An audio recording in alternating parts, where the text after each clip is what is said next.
Hay ciudades que no necesitan presentarse, pero bueno, lo digo por si acaso. Estamos contigo en Londres. Comida variada, clima bastante cambiante. Boris, Dios lo bendiga. Johnson Yuk en Londres. No me extenderé demasiado en los anuncios. Es simplemente la ciudad más interesante y asombrosa que he visitado. Cambia constantemente, manteniendo su carisma y autenticidad. Aquí es donde se genera la verdadera magia cinematográfica fuera de Hogwarts. Ya, y por muy trillado que suene, es una ciudad de contrastes. Es decir, aquí olemos a excrementos de vaca y un poco más lejos, a mucho dinero. Sin embargo, fui a la capital británica principalmente no solo para escribir un blog de viajes, y hablemos de ello después de una pequeña carrera matutina.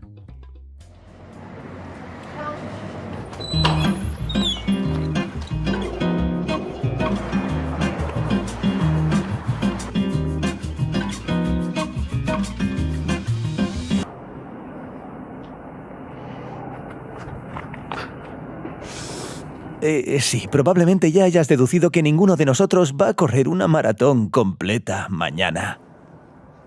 Este es Roman Kaspor, un militar que perdió una pierna debido a una lesión en 2019, pero que posteriormente regresó al servicio y a sus actividades de voluntariado y deportivas. Vino aquí para correr el Maratón de Londres y llamar la atención mundial sobre el urgente problema de las prótesis en Ucrania. Y esta es una misión extremadamente importante, así que fui a Londres precisamente para hablar de ella. La carrera de Roman, y de hecho todo este viaje a Londres, fue organizado por la fundación benéfica The Citizen. En 2021 estableció un récord ucraniano al tirar de un avión militar entero sobre una prótesis. Por cierto, el maratón no es la primera idea deportiva tan audaz de Roman, y todo esto se financió no con el dinero del fondo, gracias a la marca de té inglesa TED. Es el patrocinador principal de este fondo, por lo que estamos muy agradecidos. Ayudan a los soldados que han perdido extremidades con prótesis de alta calidad y rehabilitación posterior. La idea, en sentido estricto, tanto del maratón como del avión, es la motivación. De los gravemente heridos, la motivación que se siente al creer que todo es maravilloso, que todo es hermoso, que la vida sin pierna continúa. Bueno, incluso en algunos momentos hasta llega a ser mejor, así que... Roma se toma su situación con mucho humor y luce con orgullo ese galón en su mochila. Así que durante la carrera hablamos con mucha franqueza sobre las particularidades de vivir con una lesión así. Oye, ¿cuánto tiempo te llevó adaptarte a la prótesis y repararla después de la lesión? ¿Por qué empezaste a correr? Justo 6 semanas después de la lesión, me puse la prótesis por primera vez. Las primeras sensaciones, los primeros pasos, claro, son inusuales. Duelen un poco porque aún está fresco. Pero después de una semana ya caminaba mejor y luego a las 2 semanas me rompí la primera prótesis. Porque quería vivir plenamente y esa prótesis no era adecuada para lo que hacía. Lo intenté, corrí 3 o 4 metros, salté al bordillo. En general me rompió la falange del dedo. Menos mal que llevaba zapatillas, si no se me habría caído. ¡Oh, maldita sea! Oye, ¿y cuánto te costó? Eso es lo que yo llamo una prótesis de madera. O sea, la más barata para simplemente caminar. Solo diseñada para caminar. Y romperla. Bueno, así fue. Oye, además de correr y tirar de los aviones, ¿qué más haces? Hacía CrossFit antes del maratón. Es decir, hacía CrossFit antes del atletismo. 2 veces seguidas. Quedé primero en las competiciones ucranianas. ¿Pero entre todos o entre los lesionados? CrossFit adaptado entre los lesionados, pero cuando empezó la pandemia en 2021 y hubo competiciones en línea, quedé primero entre todos en dominadas. Hice 55 o 56 dominadas, no me acuerdo. Bueno, venga, tienes que levantar una pierna menos. Sí, claro, soy un tramposo.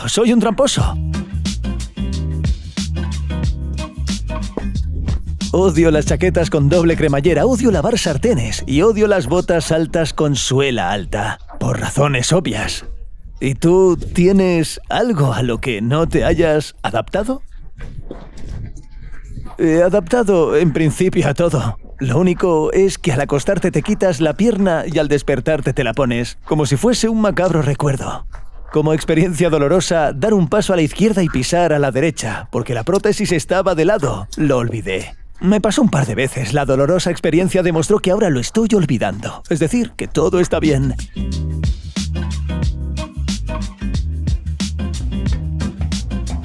Oye, me surge una pregunta. ¿Cuál es tu relación con las escaleras? Bien, bien. Todo va genial. Me he adaptado. A veces incluso parece que la pierna del aparato sube mejor los escalones que la del cuerpo. Ya sabes, la energía cinética se expande. ¡Rayos! Parece un auténtico truco promocional. No. De hecho, nunca animamos ni aconsejamos. Pero ya sabes, una vez que pasó, recuerda, la vida sigue y todo está en nuestra cabeza. Así que así sea. Me sorprendió muchísimo la confianza y la motivación de Roman, lo que no deja lugar a dudas de que superará la maratón de Londres, pase lo que pase. Pero ya hablaremos de eso más adelante.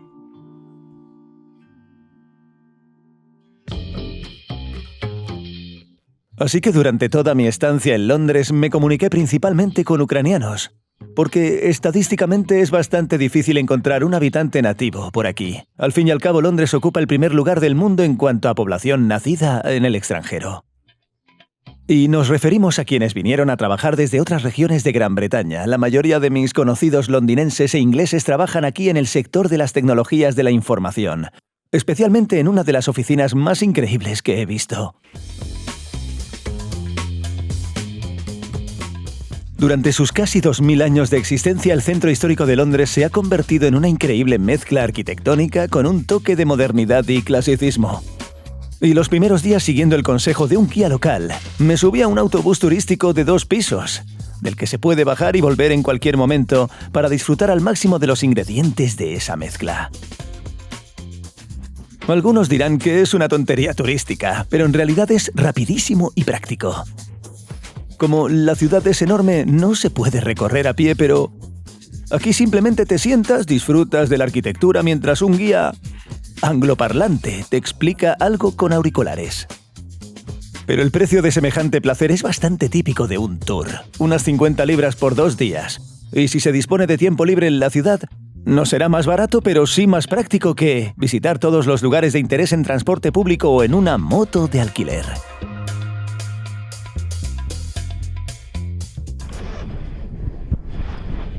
Simplemente calcula el tamaño del carril asignado para bicicletas y coches. Me gusta este tipo de planificación urbana. Hablaremos del transporte público y la infraestructura ciclista con más detalle más adelante. Por ahora, una pequeña parada turística cerca de una de las principales atracciones de la ciudad. La Torre Bridge es el puente más famoso y visible de Londres. También es el único puente levadizo sobre todo el vasto Támesis. Se construyó entre 1876 y 1994 tras ser elegido uno de los muchos proyectos mediante concurso. Y el diseño era tan complejo que la compañía de seguros lo registró como un barco. También se confunde a menudo con el London Bridge, que está a un par de kilómetros de distancia y ya existía aquí en el primer milenio, cuando Londres era el asentamiento romano de Londinium.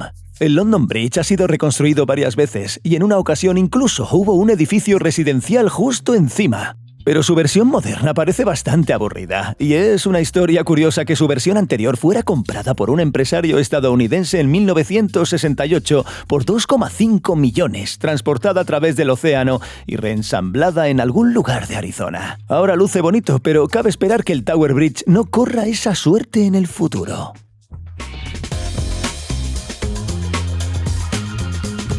Desde el punto de vista urbanístico, un dato interesante es que desde la década de 1930 ha habido una playa urbana bajo el Tower Bridge, pero en la década de 1970 quedó cubierta debido a la contaminación excesiva, y aunque el río Támesis es ahora uno de los ríos urbanos más limpios de Europa, todavía no hay playa. Oye, pero sería genial tenerla.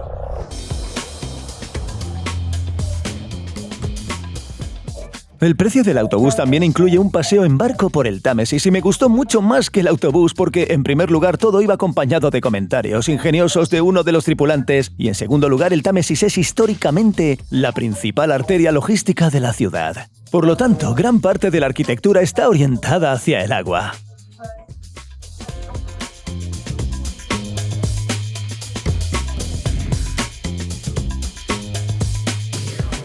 Aquí estamos navegando cerca del Teatro de Londres, que ha sido elegido como el edificio más repugnante de toda Gran Bretaña durante muchos años consecutivos.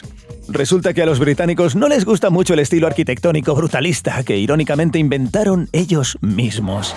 Pero además de la diferente estética de los productos arquitectónicos, hay un detalle urbano que hace que un viaje por el Támesis sea pintoresco. Aquí está prohibido por ley colocar cualquier tipo de publicidad que pueda verse desde el barco. Y este es un punto muy importante porque las vallas publicitarias en estos lugares generarían enormes ingresos. Pero para los ingleses la autenticidad y la estética son mucho más importantes.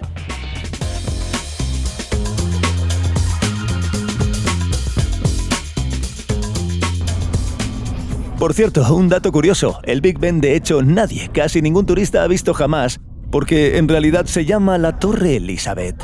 Y lo que se llama Big Ben es una enorme campana en su cima solitaria. Dicho esto, dejamos temporalmente el encantador centro de Londres y nos dirigimos a su suburbio Batford, donde se encuentra una de las atracciones más notables e interesantes para la generación millennial británica.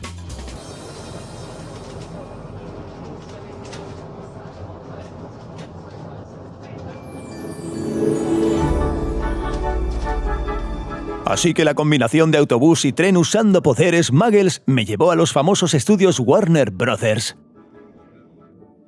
No puedo considerarme un fanático absoluto del universo Harry Potter. Pero como muchos de mi generación, leí todos los libros, vi todas las películas y fue uno de los principales eventos culturales de mi infancia. Y cuando vi que a mitad de semana había varias plazas disponibles para este tour, ya que suele reservarse con varias semanas de antelación, decidí echar un vistazo.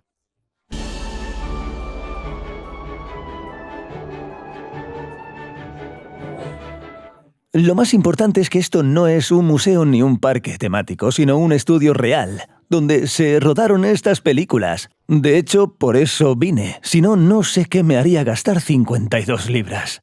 Así que aunque no se filma nada de Harry Potter en el estudio, estos tours se realizan en los pabellones. Y todo empieza en la gran sala.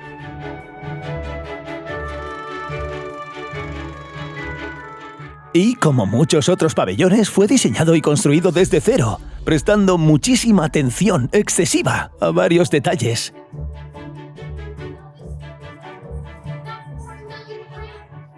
Por ejemplo, trajeron piedras reales usadas en auténticos castillos ingleses para el suelo. Supongo que eso les costó muchísimos galeones.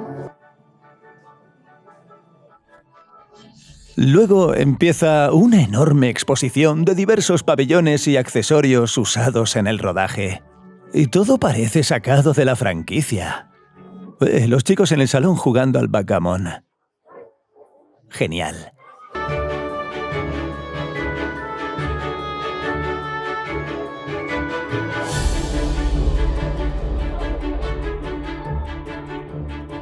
Uno de los lugares más grandes y complejos construidos para rodajes es el Ministerio de Magia.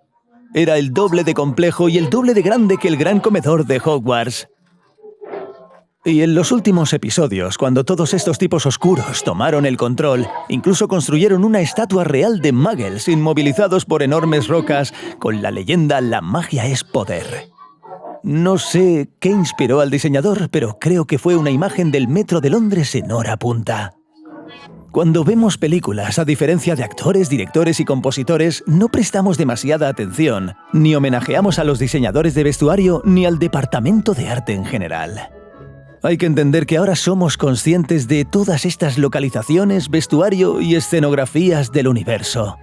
Pero cuando se rodaron las películas tuvieron que hacerlo todo desde cero, es decir, leer un libro e imaginar cómo debería verse en la pantalla. Sí, es posible y por supuesto tenían ciertas referencias de la vida real. Planeo visitar varias de ellas. Si hago eso os dejaré un pequeño adelanto por aquí. Pero ante todo se requiere un nivel increíble de creatividad para inventar todo esto y de ingenio para construirlo. Tengo una cola enorme de gente que quiere tomarse una foto, así que puedo detallarlo. Fuera de contexto se podría considerar como una gran zona temática de fotos. Pero si se profundiza en los detalles se revelan muchos detalles de ingeniería interesantes sobre la producción cinematográfica. Potteriana comenzó a rodarse en el año 2000 y en aquel entonces no había posibilidades técnicas para grabar con croma ni en 3D. Por lo tanto, se solían utilizar efectos visuales y miniaturas. Por ejemplo, esta maqueta de Hogwarts se utilizó en las primeras entregas para crear planos generales. La enorme puerta que cerraba Hogwarts en la tercera parte de la película es de hecho una maqueta en miniatura, simplemente filmada desde el ángulo correcto.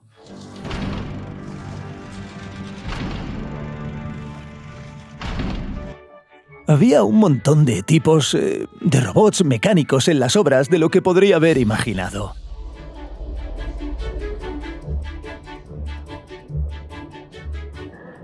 Por supuesto, hacia las partes finales se empezaron a utilizar cada vez más modelos 3D. Por ejemplo, el dragón ucraniano Iron Belly, el dragón más grande del universo de Harry Potter, que custodiaba la mazmorra de Gringotts. Y si existiera en la realidad y no solo aquí en forma de un holograma muy convincente, sería bueno devolverlo a su tierra natal, y entonces, al aparecer, los F-16 no serían tan necesarios.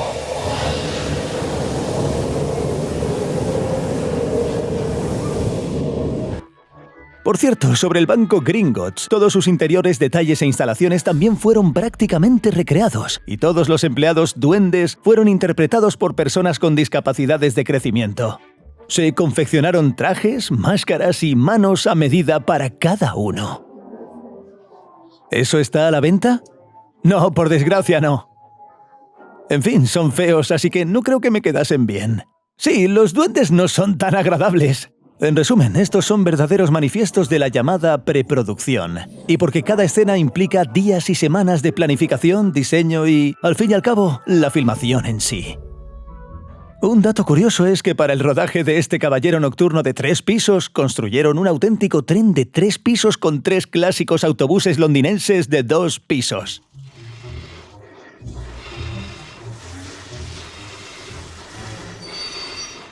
Y sí, también hay cola.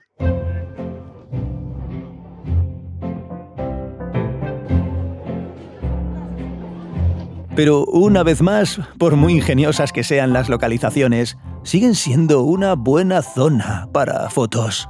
E incluso entre semana hay colas para todo lo que se pueda fotografiar. Me imagino cuánta gente hay aquí los fines de semana y festivos, que tuvieron que hacer 3 zonas de fotos con un cochecito que se empotra en la pared, unos 9 3/4. Por cierto, la auténtica estación de King's Cross de Londres también tiene un andén así, para el que, como bien has adivinado, también hace cola mucha gente.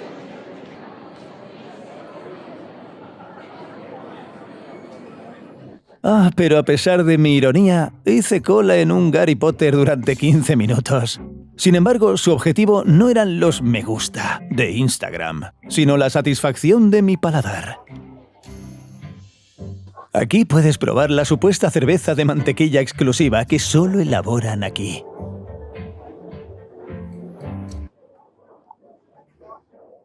Acabo de tomarme un refresco de crema con una bola de helado por unas 7 malditas libras. Así es como se lucran con tontos como yo. Anda, pero mira qué vaso de recuerdo más chulo. Y esto es el merchandising más rentable que se puede comprar aquí. Porque todo lo demás cuesta una barbaridad, lo cual en principio era de esperar. A lo largo de todo el recorrido se vende merchandising de diversa calidad de inutilidad. Y si te preguntas si alguien compra todo esto, fíjate en las colas de las cajas. Y como os comento, mirad, todas estas cosas tienen salida. Fijaos bien en la cola. A lo largo de toda la historia de la franquicia se han vendido libros y souvenirs por valor de 15.000 millones de dólares. Quizás solo Star Wars pueda competir con esta clase magistral de sacarle dinero a turistas y espectadores. Pero, por supuesto, este dinero no se gasta solo en trapos y chupetes, sino en la oportunidad de ser, digamos al menos un poco tangencial a tu historia favorita.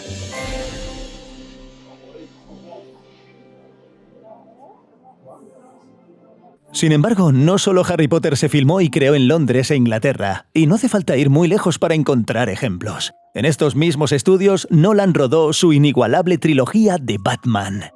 Y para enumerar todas las películas y todos los héroes tanto extranjeros como nacionales que aparecieron en las calles de Londres, tendría que hacer un vídeo aparte. Uno de los personajes más famosos y con más aires británicos es el legendario agente 007. No existe un estudio independiente con locaciones de rodaje para las películas de James Bond, ya que éstas se filmaron principalmente en locaciones reales. Y este es uno de los edificios más reconocibles de la serie Sede del MI6 en Londres. Y realmente es Sede del MI6 en Londres. Incluso aparece así en Google Maps. Pero como era de esperar, no se realizan excursiones allí. Sin embargo, hay varias reseñas en el mismo Google Maps y son ejemplos de auténtico humor inglés. Oye, a diferencia de estas reseñas, el edificio en sí es muy serio. Está rodeado por una valla alta y repleto de cámaras de vigilancia.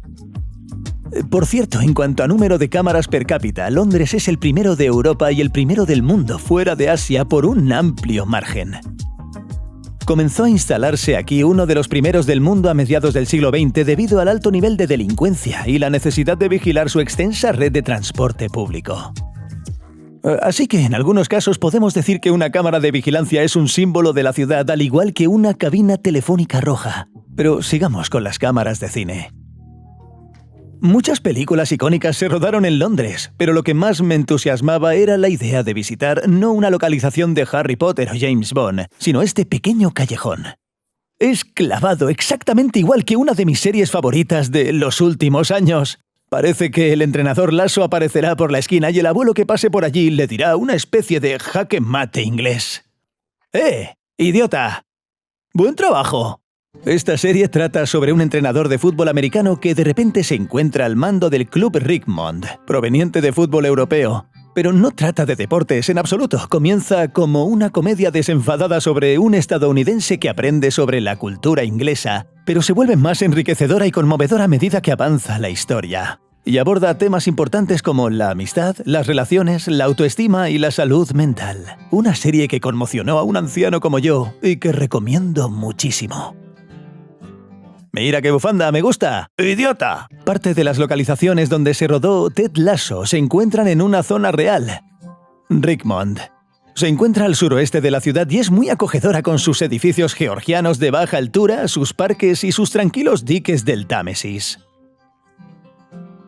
También es una de las zonas más caras de Londres, lo que justifica plenamente la palabra rico en el nombre Richmond.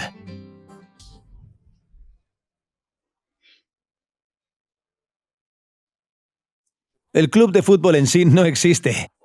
Todas las escenas se filmaron en el estadio Crystal Palace, ubicado al otro lado de la ciudad. Pero sí existe un pub reconocible donde aficionados inexistentes de un equipo inexistente vieron partidos inexistentes. Esto es Prince's Head. Irónicamente, la rosa de este club cuelga sobre la barra.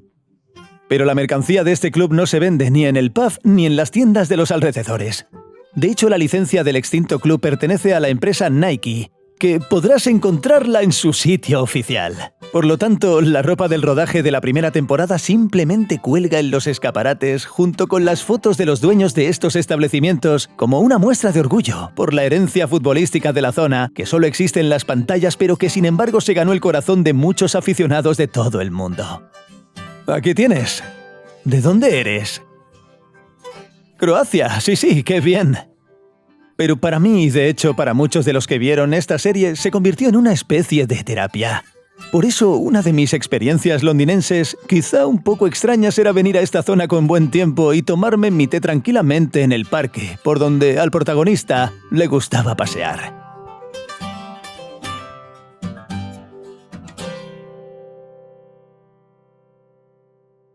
Este callejón con césped se llama Richmond Green. Pero la zona es conocida principalmente por el Royal Richmond Park, que se encuentra a pocos kilómetros de allí. Y el parque no es un parque de atracciones en sí, sino una enorme zona con árboles, césped y, con suerte, ciervos.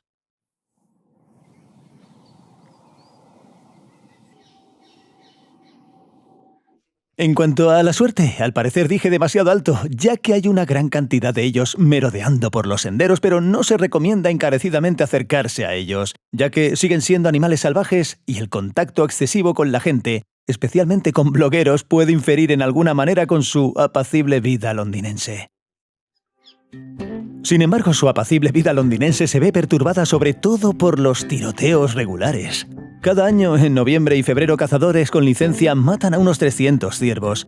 Esto, por supuesto, provoca indignación y protestas de ecoactivistas, pero la postura oficial de la reserva es que el parque no es caucho y que, si no se controla la población de esta manera, los ciervos se reproducirán rápidamente y simplemente no tendrán suficiente alimento en su territorio.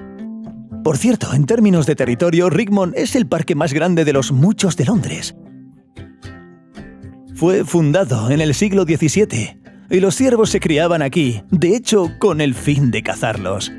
Esta era una práctica anglosajona habitual y antes de la aparición oficial del parque, era tan solo una tierra real. Uno de los lugares interesantes de Rigmond Park es King Henry's Hill. Históricamente era un mirador tan importante que se podía ver Windsor en una dirección y Londres en la otra. Pero lo más interesante es que en el siglo XVIII, cuando todo estaba un poco cubierto de maleza y transformado, quisieron destacarlo. Una vista de la Catedral de San Pablo ubicada a 16 kilómetros de aquí. Y siguen haciendo agujeros en los árboles para que se pueda ver. En algún lugar por allí se puede ver San Pablo. Para que lo entendáis mejor, hay que utilizar esta herramienta. Así que han mantenido fielmente esta ventana al centro de Londres durante varios siglos. Pero por supuesto, no en todos los árboles del parque levantarán la mano para cerrar algunos agujeros. Aquí está el llamado roble real rodeado por una valla. Se estima que tiene unos 750 años. No soy un gran naturalista, pero realmente es impresionante, así que le deseamos muchos más días de verano. En general, Rigmond Park es una especie de oasis de naturaleza salvaje en Londres, y me gustó mucho precisamente por su agreste entorno y en cierta medida por su carácter primitivo. La desventaja es que está bastante lejos del centro y es bastante grande. Por lo tanto, para todo esto se necesita dedicarle bastante tiempo. Pero en la capital inglesa, de hecho, no hay ningún problema para reencontrarse con la naturaleza sin alejarse mucho del centro. Londres, aunque grande, es extremadamente verde y una ciudad respetuosa con los animales. No es sorprendente ver ardillas y a veces se pueden ver zorros de verdad. Y aquí es absolutamente normal tener granjas cerca de los distritos financieros. Y no me refiero a zoológicos ni parques de contacto, sino a granjas de verdad. Este lugar se llama Matchut y es la granja de este tipo más grande de toda Europa en un centro urbano. Se encuentra en la llamada Isla de los Perros o Península de los Perros, famosa principalmente por sus muelles y empresas industriales. Y fue uno de los principales objetivos de los alemanes durante los bombardeos de los años 40 y 41. Por eso aún se conserva aquí un cañón antiaéreo similar desde la Segunda Guerra Mundial. Justo en medio de una granja con... creo que pavos. Después de la Segunda Guerra Mundial, cuando este terreno no se utilizó para nada, se pensó en destinarlo a desarrollo urbanístico. Pero la comunidad de la península se opuso y decidió utilizar esta zona residencial londinense, posiblemente artificial, para crear una granja, criar diversos animales domésticos y permitir que los ciudadanos interactuaran con ellos.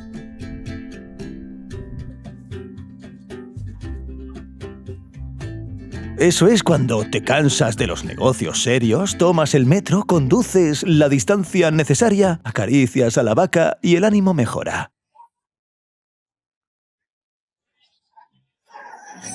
Pero no voy a sacrificar a los lechones porque sé de dónde viene el dicho tan codicioso como un cerdo. Si lo sabes, lo entiendes.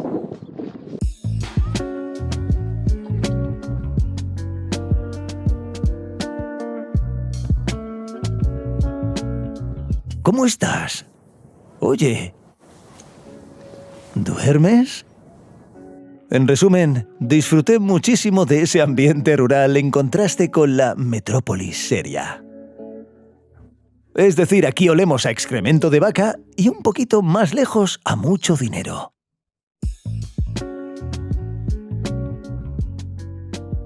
El muro de rascacielos que domina la granja es la zona de Canary Wharf, uno de los principales centros financieros del mundo, con sede en diversas empresas financieras y que surgió aquí hace relativamente poco. En la década de 1980, cuando los muelles de esta ciudad dejaron de ser rentables, los inversores compraron este territorio y comenzaron a construir aquí su Wall Street. De hecho, es un terreno privado con sus propias normas e incluso con su propia policía. Y en un par de años, los rascacielos se expandieron tanto que a mediados de los 90 la empresa gestora incluso llegó a demandar a los vecinos del barrio, porque los hormigueros metálicos bloqueaban su señal de televisión. Pero los residentes perdieron el juicio, ya que el tribunal dictaminó que el deterioro de la señal es prácticamente igual al de la vista desde la ventana. Canary Wharf aún se destaca con fuerza en el horizonte londinense y 5 de los 10 edificios más altos de Gran Bretaña se encuentran aquí.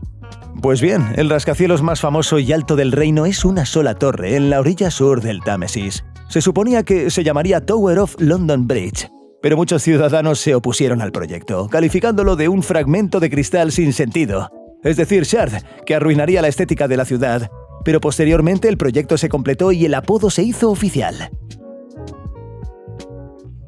Por cierto, los otros 4 rascacielos más altos de Gran Bretaña también se encuentran en Londres y son edificios de oficinas de élite. Sin embargo, las empresas prefieren no alquilar pisos en estos falos de cristal, sino tener su propio y acogedor hogar, e incluso construirlo desde cero. Por ejemplo, este edificio apareció en el centro de Londres en 2017 y es uno de los más interesantes de la ciudad. Y esta es la oficina de Bloomberg. Vamos a visitarla a ver qué la hace tan especial.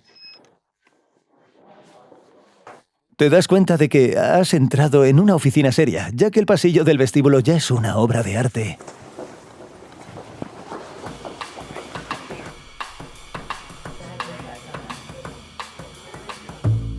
En la cima te recibirá un impresionante vestíbulo con una gigantesca escalera de caracol y una sala de estar con vistas al centro histórico de la ciudad.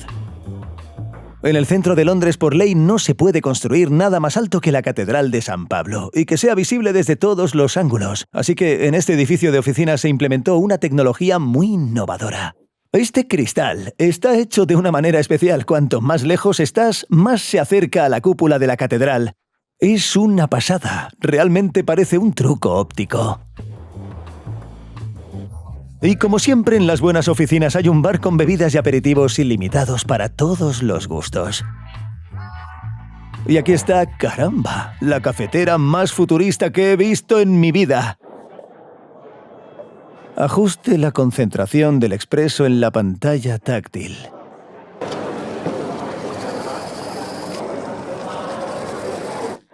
Claro, no puedes entrar aquí sin más y tomarte un café. Incluso tengo mi propio pase personal que me dio mi amigo Kostia, con quien jugamos en el equipo de baloncesto de la universidad, y ahora trabaja aquí como desarrollador de software. Antes de venir aquí, estudió en universidades australianas e inglesas, pero obtuvo su formación en la Universidad Nacional de Radioelectrónica de Kharkov. En Bloomberg, la mayor parte del código está escrito en C++, por eso lo necesitaba ya que estudié en Gire. Además, muchos de los proyectos en Gire se prepararon con base en la metodología de gestión ágil y demás. ¿En Gire? ¿Estudiamos en otro Gire? ¿O quieres decir que es ágil como negociar la protección laboral? No, Scrum, todo eso. La mayoría de nuestros proyectos se crearon con la metodología ágil. ¿Crees que la educación ucraniana después de todo no es tan inútil como mucha gente piensa?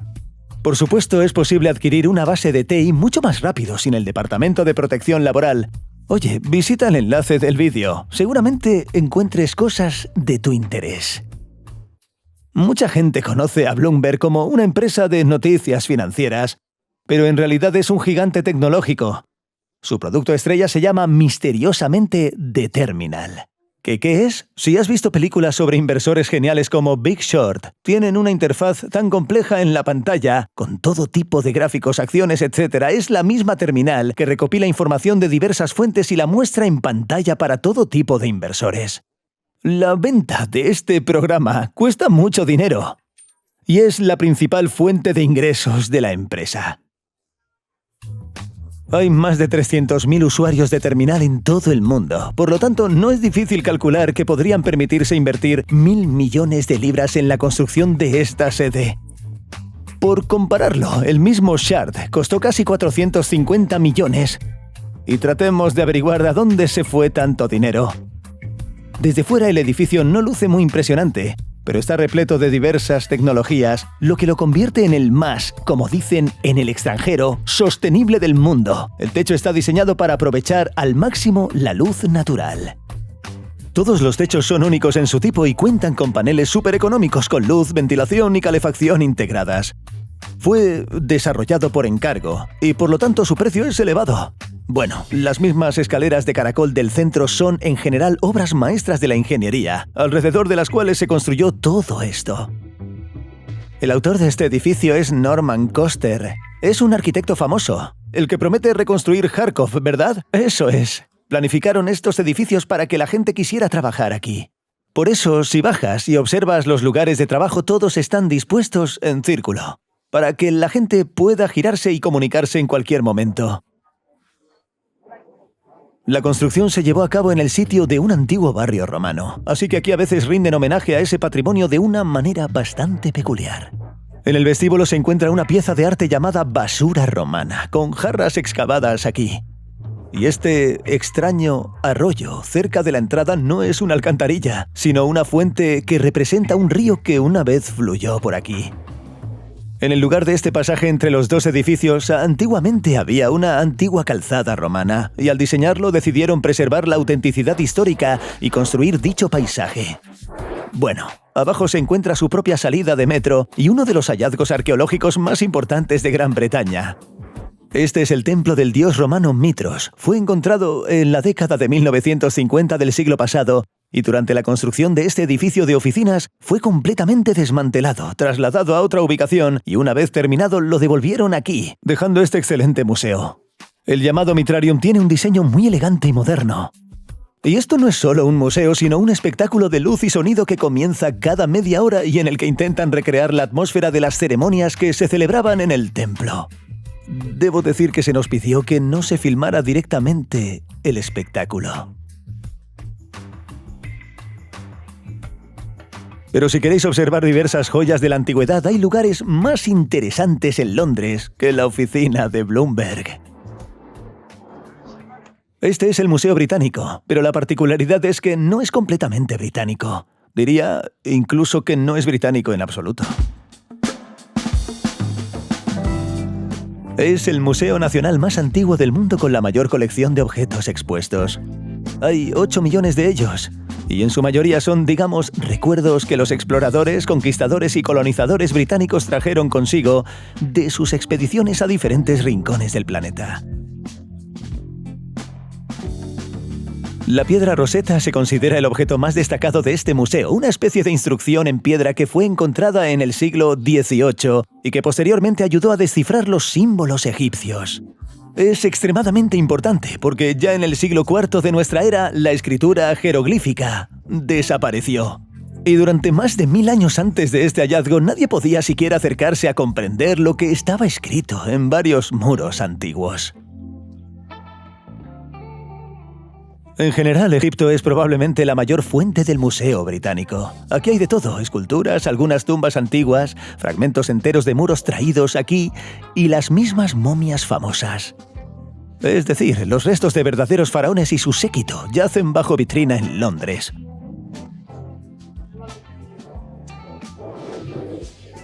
¿Momias de gatos? Sí, son momias de meninos. Y escuché un chiste en alguna parte sobre que las famosas pirámides siguen en pie en Giza, porque era incómodo llevarlas al Museo Británico. Y surge una pregunta lógica. Ya que estamos en el siglo XXI, ¿por qué no devolver todos estos tesoros a los países a los que pertenecen? El problema es que hay una ley que dice que el Museo Británico no puede hacer eso, Ale. El matiz es que los propios británicos redactaron esta ley en 1963. Imaginaos estas negociaciones, una delegación egipcia llega y les dice devuélvenos esta cabeza de nuestro faraón. Y así son, estaríamos contentos, pero ya sabéis, la ley es la ley. Pero ustedes mismos redactaron esta ley.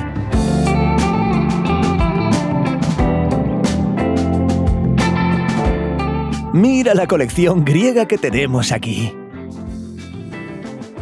En resumen, el origen de este establecimiento, por decirlo suavemente, es bastante confuso. Es de hecho un enorme alijo de objetos robados. Pero desde el punto de vista científico es simplemente un hipermercado entre museos. Con una sola visita se pueden cerrar casi todas las ideas sobre diversas antigüedades.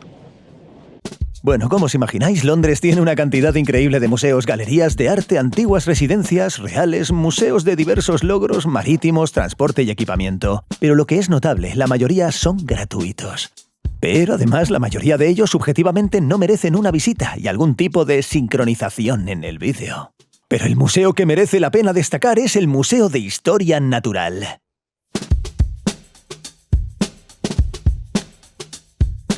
Este museo surgió cuando el gobierno británico compró esqueletos de varios animales y plantas secas a un coleccionista privado. Y se conservaron junto con otros objetos en el Museo Británico. Pero en el siglo XVIII se llenó de gente bajo un mismo techo. Así en South Kensington, este impresionante edificio se construyó con un revestimiento completo de terracota para que las paredes no se oscurecieran por la contaminación que reinaba en toda la ciudad. La sala más famosa y con diferencia la más hermosa del museo es Hindley Hall, con el esqueleto de ballena azul bajo el techo. Esta monumental sala, al igual que la fachada, también está hecha completamente de terracota y diseñada para parecer un verdadero templo de la naturaleza. Y no es solo eso, el fundador de este museo no compartía en absoluto la teoría de Darwin y creía que, después de todo, toda la evolución animal tuvo un origen divino. Pero finalmente Sir Charles Darwin se sentó personalmente en este templo y se añadió al museo un edificio moderno que lleva su nombre. Este es un laboratorio de investigación donde se estudian e investigan diversas especies del mundo animal. Y aquí hay otra cúpula de 8 pisos. Es realmente enorme. Ni siquiera cabe en el gran angular, donde se almacenan especímenes de diversas especies. Se puede subir en ascensor, sí, y recorrer 2 pisos de una exposición no muy interesante, la verdad, con insectos, mariposas y diversas presentaciones. En cuanto a su superficie y al hipermercado museístico, este museo es bastante comparable al Museo Británico, porque hay arácnidos, una colección de cráneos antiguos de todas las configuraciones e incluso una sección geológica con diversos minerales y sus posibles propiedades. Sin embargo, los fósiles más valiosos se encuentran en una sala separada del edificio principal. El término dinosaurio se acuñó en este museo por lo que alberga una de las colecciones más antiguas y ricas del mundo. En resumen, parece una gran reunión de amantes de Beaver. Por cierto, el dinosaurio más antiguo conocido también se encuentra aquí. Allí se le llama Nyasasaurus. Vaya, sus nombres a veces son por supuesto graciosos. Tengo algo en común con este dinosaurio. El acceso a todos los personajes del museo es totalmente gratuito, pero algunos deben desbloquearse por separado. Por una tarifa adicional se puede acceder a la sala donde se exhiben los restos de una maqueta a tamaño real de un dinosaurio, el más grande que jamás haya pisado nuestro planeta. Oh, fijaos, el Titanosaurus es realmente grande y pagué 16 libras para decirlo. Bueno, ¿que me he ganado ese me gusta o qué? Bueno, otro detalle característico del museo es la enorme cantidad de escolares que se reúnen aquí durante sus horas escolares y observan todos los puestos interactivos. Debería ser más interesante que las clases de ciencias en el colegio. En resumen, las modalidades de visita a este museo pueden ser completamente diferentes y para distintos públicos. Puedes simplemente pasarte por Hindley Hall y ver la ballena bajo el techo. Puedes pasear por aquí unos días y probablemente aprender algo del programa escolar. Pero en cualquier caso, el lugar definitivamente merece una visita.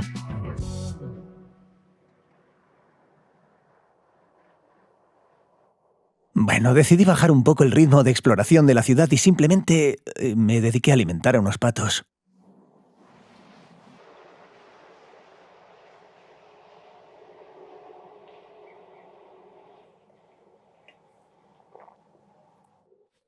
Me quedé en Londres un poco más de lo planeado, y Costia de Bloomberg me reservó un par de noches.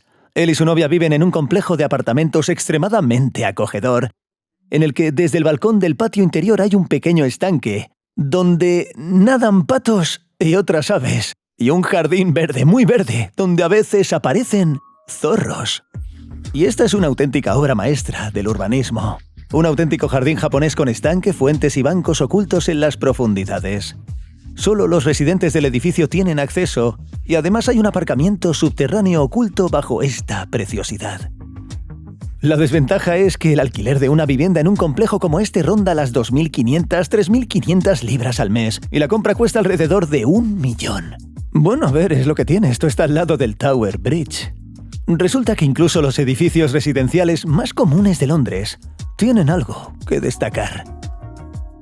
Así que si eres un apasionado de la informática puede que encuentres algo interesante. Y volviendo al tema de Londres, cuanto más tiempo paso en esta ciudad, más me doy cuenta de que, paradójicamente, hay muchísimo más que visitar, conocer y comunicar. Por lo tanto, en algún momento simplemente hay que escribir un punto y aparte. Pero dividamos nuestra historia en 2 partes y en la segunda profundizaremos en el urbanismo y en los aspectos de la vida cotidiana de Londres. No puedes simplemente tomarlo y pedir cita con un médico con antelación. No tenemos tienda, pero sí un bar. Hablaremos del transporte público local único y de una infraestructura ejemplar. Viviría en Londres aunque solo fuera por estas maravillosas ciclovías. ¿Y de verdad toda Gran Bretaña apoya a Ucrania con tanto fervor? Esto es Pritula. ¿Pritula? ¡Yes! Por supuesto volveremos a Roman y al Maratón de Londres. Hablaremos un poco sobre el fútbol londinense, las tradiciones gastronómicas de Londres y los diversos aspectos que hacen que esta ciudad y este reino sean tan únicos. Así que si no te lo quieres perder, no te olvides de suscribirte al canal. Y no dejes de darnos corazones y likes y esas cositas que tanto nos gustan, ¿eh? Como siempre, muchas gracias por ver este vídeo y nos vemos en la próxima aventura.